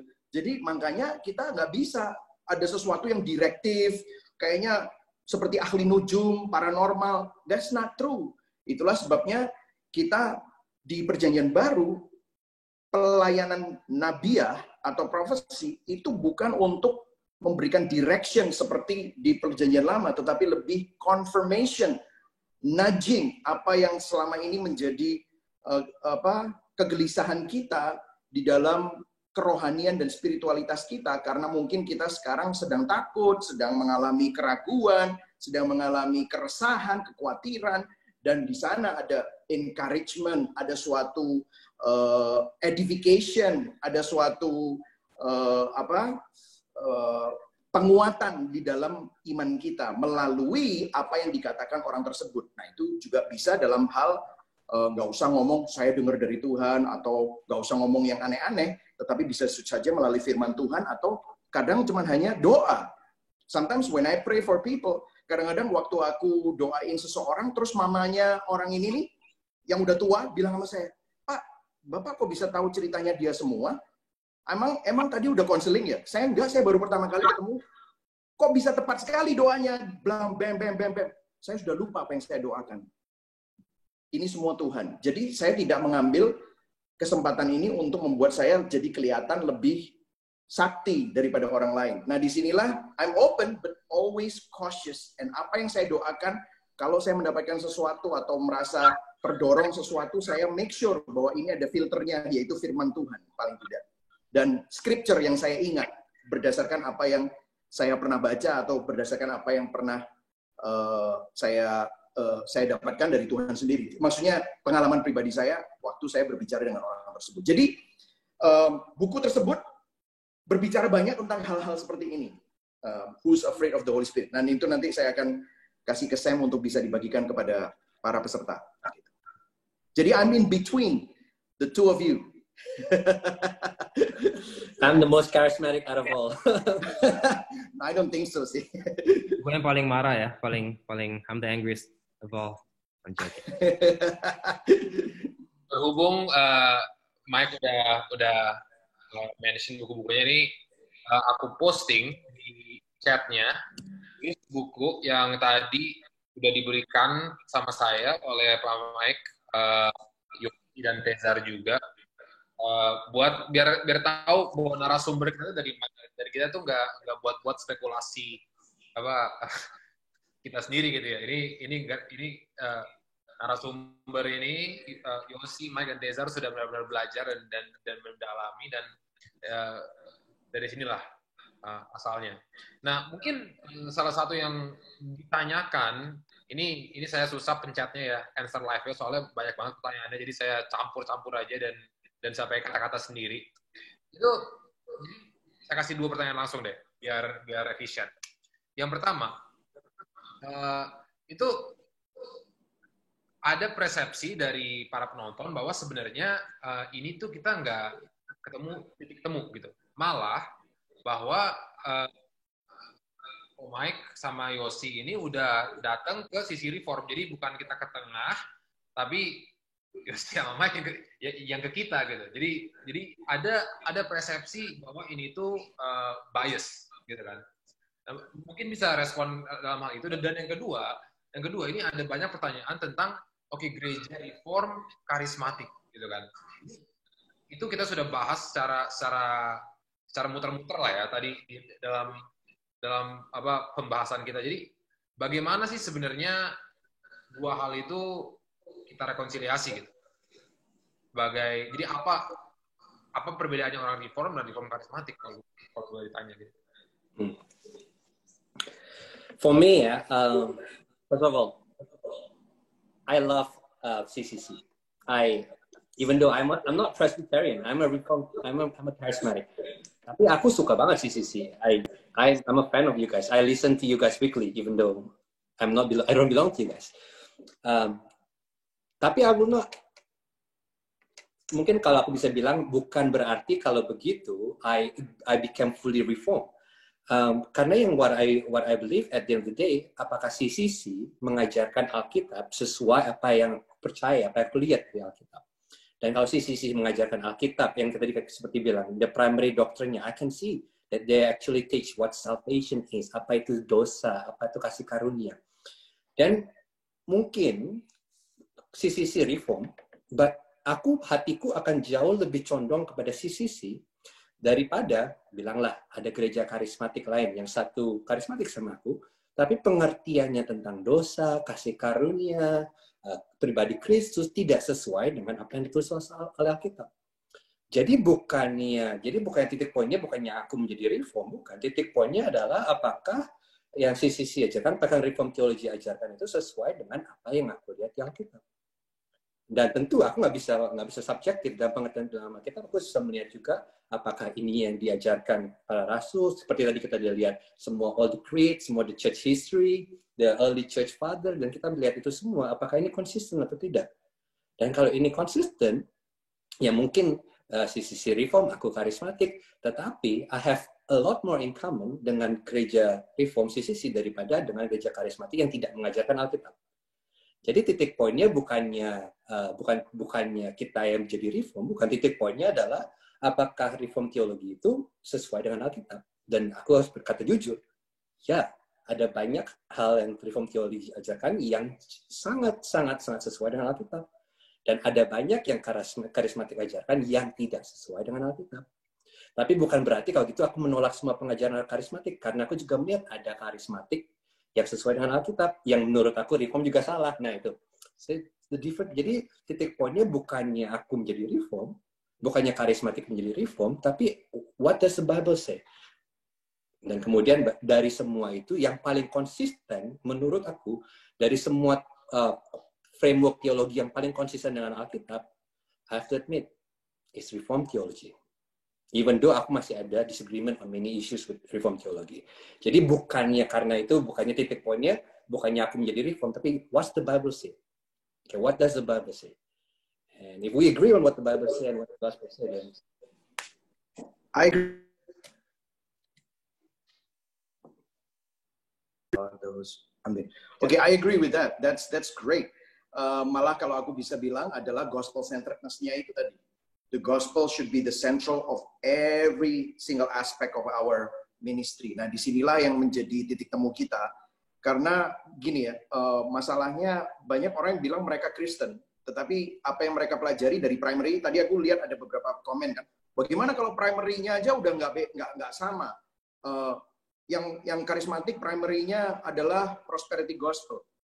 Kalau mereka mengajarkan prosperity gospel, itu bukan Kristen, guys. Sorry, itu bukan Kristen. Kalau mereka ngajarin seminar pelajian, itu juga bukan Kristen. Kalau mereka ngajarin word of faith, itu bukan Kristen. Itu udah bukan primary doctrine yang dipercayai oleh Kristen berabad-abad. So, let's make that clear. Bahwa kalau gereja masih mengajarkan word of faith movement, mengajarkan semi-Pelagian movement atau Pelagian, mereka bilang mereka Arminian, tapi mereka percaya semi-Pelagian. Itu bukan Arminian, karena Arminian believe total inability. Mereka nggak bisa bisa percaya Tuhan kalau nggak karena pertolongan Roh Kudus. Itu Arminian yang healthy. Nah, itu masih sama primary doktrinnya. Tetapi masalahnya banyak orang bilang mereka Arminian, tetapi mereka Pelagian. Nah, ini bukan Kristen, udah dari ratusan tahun yang lalu udah dibilang udah bukan Kristen oleh bapak-bapak gereja. Nah, this is where we have to go back to the gospel. Nah, makanya ada macam-macam gospel. Itu ada salah satu anak City yang bikin millennial Christianity itu ya. Dia bikin beberapa therapeutic gospel, self-help gospel. Ini banyak sekali. Nah, sekarang masalahnya karena postmodernism, semua different gospel yang menyesatkan ini masuk ke dalam gereja dan menyesatkan banyak sekali gereja-gereja tanpa mereka sadari, meskipun bungkusnya mereka pakai nama Yesus, mereka bahkan doanya atas nama Allah Tritunggal, tetapi mereka percayanya bukan Allah Tritunggal, tetapi mereka percayanya modalisme. Jadi inilah yang sebenarnya perlu diluruskan. Nah, jadi kita ini bukan pindah jadi reform, no, kita kembali kepada Alkitab. Bahkan Santo Agustin bicara bahwa kita itu harus mempunyai spirit reformasi. Reformasinya bukan reform denominasi, bukan, tetapi reformasi untuk selalu kembali kepada Alkitab, kepada Injil Kristus. Bahkan Roma 10 ayat 17 berkata, iman datang dari pendengaran, pendengaran akan firman Kristus. Itu firman Kristusnya tuh seringkali nggak ditekankan di situ gitu. Jadi it's actually our titik temu kita itu adalah the gospel itself, dan kembali kepada ortodoksi of Alkitab itu tersebut. Jadi gini ya, saya itu bukan pakai kacamata reform terus udah gitu liatin semua orang, ini salah nih, enggak. Saya coba berbagai macam kacamata sampai akhirnya menemukan yang paling konsisten, yang paling relevan dan paling koheren benang merahnya. Wah, nggak bisa di-deny, nggak bisa di-deny. That's what it is, Reform theology. That's why itu disitulah saya akhirnya kita harus kembali deconstruct our old way of mentality dan kemudian reconstruct kembali kepada ortodoksi of the Bible itu lagi. Nah, disinilah menurut saya perbedaannya di situ. Jadi kalau misalnya orang bilang karismatik itu prosperity gospel, nggak semua guys. Ada juga yang banyak, yang healthy, yang kembali kepada Injil, nggak semua. Ya, kita berdua termasuk salah satunya gitu. Kita ini bukan berarti terus pindah. We're not in Reformed denomination.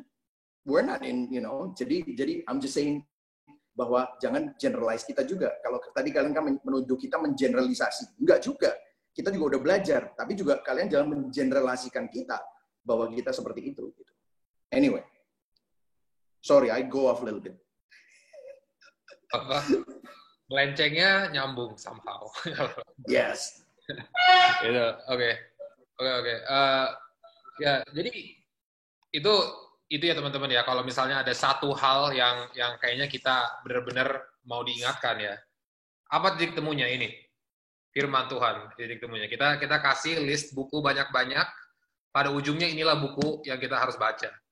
Dan di sinilah di mana kita bisa berdiskusi. Dan kita nggak berdiskusi berdasarkan spekulasi ataupun opini kita ya. Kita di sini bisa berdiskusi karena ada firman Tuhan yang sudah berfirman dan itu udah pasti benar. Dan kita hanya mencari apa kebenaran firman Tuhan. Itu kan. Dan kalau dasarnya itu kita bisa selalu berdiskusi dengan sehat. Ini saya berterima kasih dulu. Ini kita akan ada waktu untuk satu pertanyaan lagi mungkin. Tapi sebelum kita pergi, pertama saya mau mohon maaf ya kalau misalnya ada kesalahan dan mungkin saya di chat ini saya taruh satu link untuk survei pendek yang boleh ditulis karena kalau misalnya kita mau mengadakan acara seperti ini lagi, mohon diisi agar kita bisa melakukannya dengan lebih baik.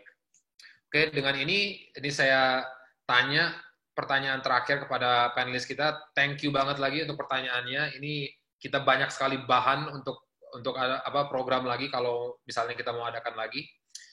Ini mungkin pertanyaan terakhir ya tentang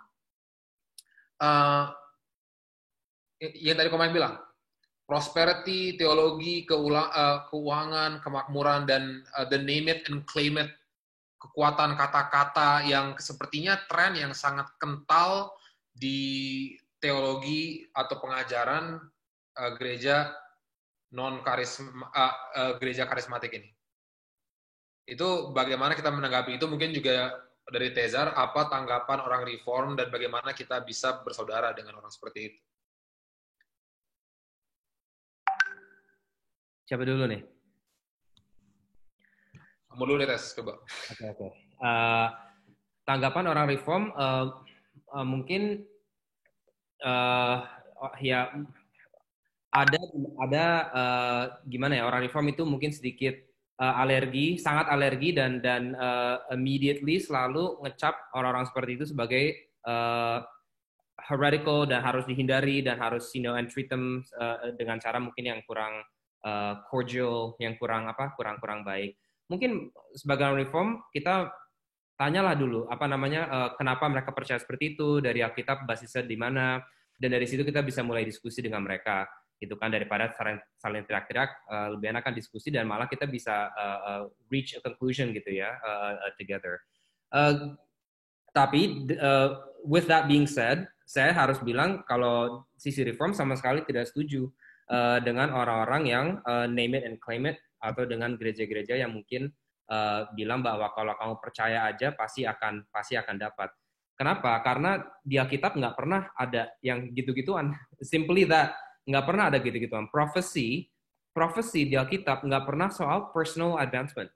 Nggak pernah ada prophecy tentang kamu bakal dapat kerjaan ini, kamu bakal dapat jodoh itu, kamu bakal sembuh ini. Nggak pernah. Prophecy di Alkitab semua tentang Yesus Kristus. Semua tentang the gospel, semua tentang redemptive work-nya Tuhan. That's what prophecies are. Nggak pernah ada yang personal prophecy untuk personal advancement, nggak ada. So pertama I'll ask gitu kan, dari mana? Itu kenapa tiba-tiba 100 tahun yang lalu muncul? Apakah Holy Spirit berubah pikiran gitu kan, tiba-tiba kita sekarang profesi seperti itu, it's not in the scripture. Dan yang kedua, hati-hati aja bahwa kekuatan iman kita bukanlah hal yang akan membuat sesuatu terjadi. Hanya karena kita percaya, sangat percaya, bukan berarti itu kejadian. Itu bukan yang Alkitab ajarkan. Sesuatu kejadian apa kejadian, itu bukan tergantung kuatnya iman kita. Itu tergantung apakah Tuhan menjanjikan itu apa tidak. Kalau Tuhan nggak janjiin itu, lu mau percaya kayak apa, nggak akan kejadian. Tapi kalau Tuhan sudah menjanjikan itu, akan terjadi. Berimanlah kepada apa yang Tuhan janjikan. Tuhan nggak pernah menjanjikan kita punya uang banyak. Tuhan nggak pernah menjanjikan kita hidup 150 tahun. Tuhan nggak pernah menjanjikan kita mobil. Nggak ada. Jadi mau percaya seiman apapun nggak akan dapat. Dan bakal disappointed. Ujung-ujungnya bakal sakit. Mungkin I'll end di situ ya. Gimana cara Orifon menanggapi itu? Jangan cuma dengan kamu salah. Bantulah mereka melihat dan sadar kalau kamu percaya ini, kamu akan disappointed. Kalau kamu percaya ini, kamu akan ujung-ujungnya marah sama Tuhan. Karena dia nggak memberikan apa yang kamu harapkan. Dan kamu bilang, kenapa sih Tuhan kamu nggak sayang aku? Aku udah beriman, aku udah A, B, C, D, aku udah ini, itu. Bantu mereka untuk sadar. Please, kalau kamu terus percaya seperti ini, you'll be disappointed in your Christian walk. Dan walaupun kejadian, hal-hal yang mungkin kamu harapkan kejadian, pusat dari kekristenan kamu adalah diri sendiri. Pusat dari kekristenan kamu adalah Tuhan adalah sebuah Santa Claus yang akan memberikan kamu barang kalau iman kamu kuat. Itu bukan kekristenan. If you offer anything less than God, you are robbing that person from joy in Christianity.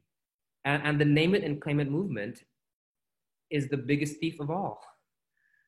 Mereka rob everybody dari joy yang bisa didapat di dalam Yesus, yaitu joy yang kita bisa experience, mau kaya atau miskin, mau sehat atau sakit. That's what I would say.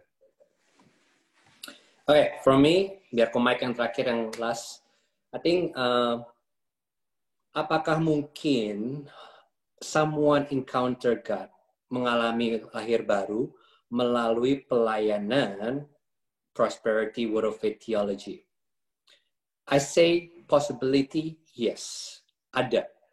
Tetapi at the end of the day, that person will continue to grow in dengan kasihnya akan Injil dan akan mengerti.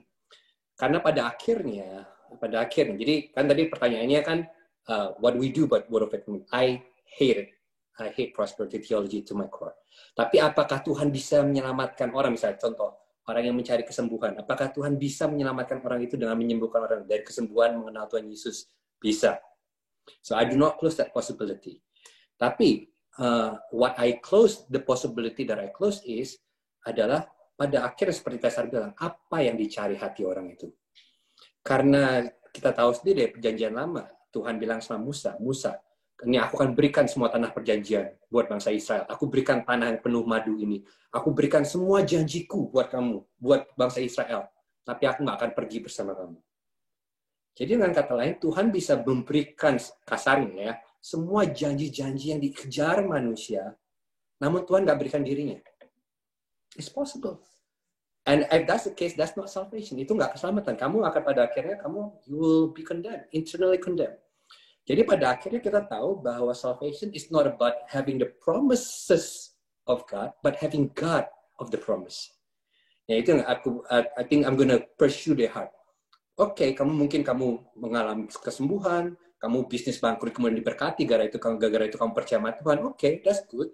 Tapi pada akhirnya sekarang pertanyakan hatimu. Apa yang sebenarnya kamu cari? Karena kalau yang kamu cari bukan Kristus, yang memuaskan kamu bukan Kristus, then it all vain. Akan tiba saatnya hujan badai akan datang dan semua bangunan itu akan hancur. Kecuali fondasimu adalah Kristus. So I don't close the possibility that they might get to know Christ through prosperity movement, but prosperity theology itself is evil.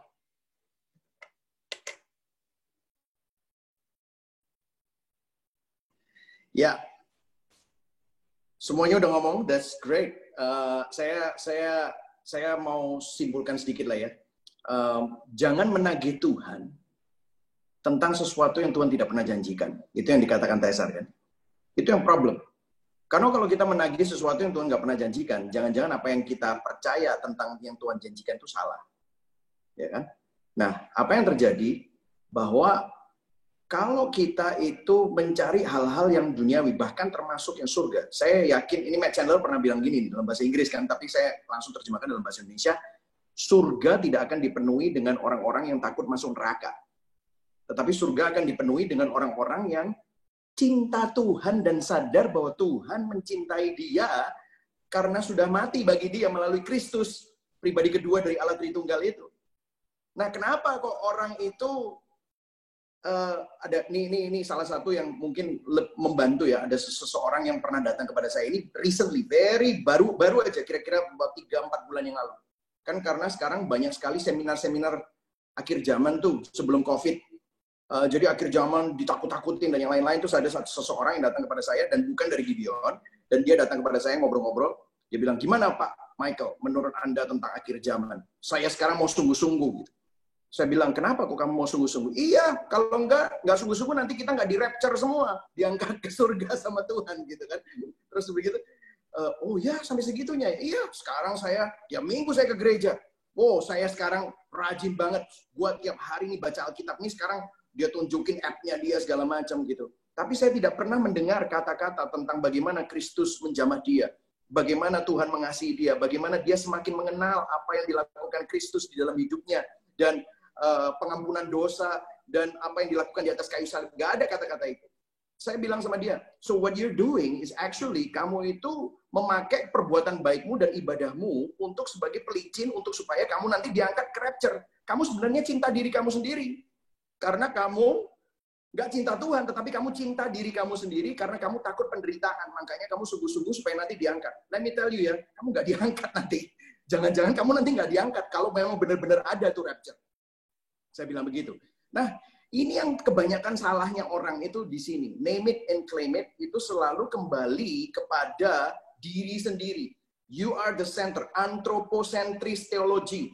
Semuanya tentang dirinya, dan semuanya tentang keuntungan untuk diri sendiri. Padahal Tuhan bukan ingin menyelamatkan kita dari penderitaan kita di dalam dunia ini. Tapi Tuhan ingin menyelamatkan kita dari dosa kita. Our sin. We have been trapped with the sin, curse of sin dari Adam. Itulah sebabnya dia harus mati untuk menggantikan kita.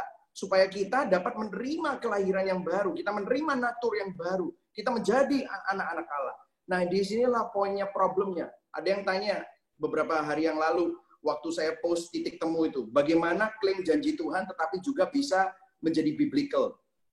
Dude, klaim janji Tuhan dan biblical itu bertolak belakang. Kalau yang kamu bilang klaim janji Tuhan adalah kapal pesiar, Ferrari, rumah mewah, dan sehat selalu dan nggak pernah sakit. Tuhan nggak pernah janjiin itu. Bahkan Tuhan dikatakan, Yohanes 16 ayat 33 berkata, di dalam dunia kamu akan menderita. Tetapi tabahkanlah hatimu, karena aku sudah mengalahkan dunia. Jadi di dalam dunia itu, selama kita masih ada di dalam dunia, penderitaan, masalah, pergumulan akan selalu ada di dalam hidup kita. Tetapi justru di dalam itu semua, janji Tuhan apa? Penyertaannya. Janji Tuhan apa? Penebusannya. Janji Tuhan apa? Keselamatannya yang tidak bisa diganggu-gugat. Ini yang menjadi pengharapan kita. Sehingga khotbah di bukit make sense sekarang. Berbahagialah orang yang miskin di hadapan Allah, karena dia mempunyai kerajaan Allah. Exactly. Jadi ini yang menjadi kontradiksi. That's why I really, kita benar-benar kita harus kembali kepada esensi dari Injil tersebut, karena banyak sekali Injil-Injil palsu yang bertebaran. Bahkan kalau saya mau bilang, kan Galatia 1 ya yang bilang, kalau sampai malaikat yang bicara tentang Injil yang lain daripada yang kami beritakan kepadamu, terkutuklah dia. Nah, sekarang ada penglihatan terhadap malaikat, orang dengar malaikat ngomong apa. Waduh, di mana Alkitab, di mana Kristus, di mana Injil? Kok nggak kembali ke situ? Gitu loh. Itu yang saya mau katakan itu tadi. Kuasa perkataan juga, kuasa perkataan kita bukan Tuhan. Itu word of faith movement ya, kuasa perkataan. That's very dangerous theology karena akhirnya kamu akan menjadi Tuhan dan bukan lagi orang yang sudah ditebus oleh anugerah lagi. Gitu. You don't realize who you are anymore. Gitu. Disinilah kita harus kembali kepada pengertian yang ortodoks terhadap Injil Kristus. Gitu. Oke, itu mantap banget. Mike, mungkin ada tanggapan? Last, I promise, last thing for me. Kita sebagai orang reform, Yosi, Mike, kita juga walaupun kita sangat, kita harus berbicara secara tegas ya, against false gospel dan against hal-hal seperti ini. Tapi dalam kalimat yang sama kita juga sebagai orang reform sadar bahwa the only reason kita kita selamat dan kita mengerti ini karena God was gracious to us. Tuhan mengasihi kita. Dan Tuhan bukan dia melihat orang pintar, ini orang baca kitab, ini orang baru diselamatkan, baru diberi pengertian yang baik, tapi karena kasih dia. Jadi dalam satu tangan ya kita harus call out these things ya, harus kita bahas. Tapi juga dalam tangan yang satunya kita bilang kita selamat bukan karena kita lebih baik, kita selamat bukan karena kita lebih ini, dan kita harus approach mereka dengan attitude itu seperti itu, dan I know itu sesuatu yang Mike dan Yosi juga will say just for our panelists, just for our pendengar supaya mereka dengar kita ngomong seperti itu juga. I think that's important. That's great. Great. Oke, teman-teman, itu sekian dari kami ya. Terima kasih sudah menyimak. Saya pribadi enjoy sekali. Ini tolong saya post lagi formnya. Kalau ada masukan ini karena interestnya ini lumayan banyak, ada kemungkinan sangat mungkin ada episode kedua. Semoga kita bisa menemukan waktu yang tepat. Dan saya suka banget di mana akhirnya kita harus pada akhirnya tegas tentang apa yang kita percaya, tegas tentang kebenaran firman Tuhan, tetapi saling menerima sama dengan penuh kasih dan penuh gentleness ya. Mohon maaf bila kita ada kesalahan, mohon maaf. Ini pertama kali juga kita berusaha. Next time kita akan usahakan lebih baik.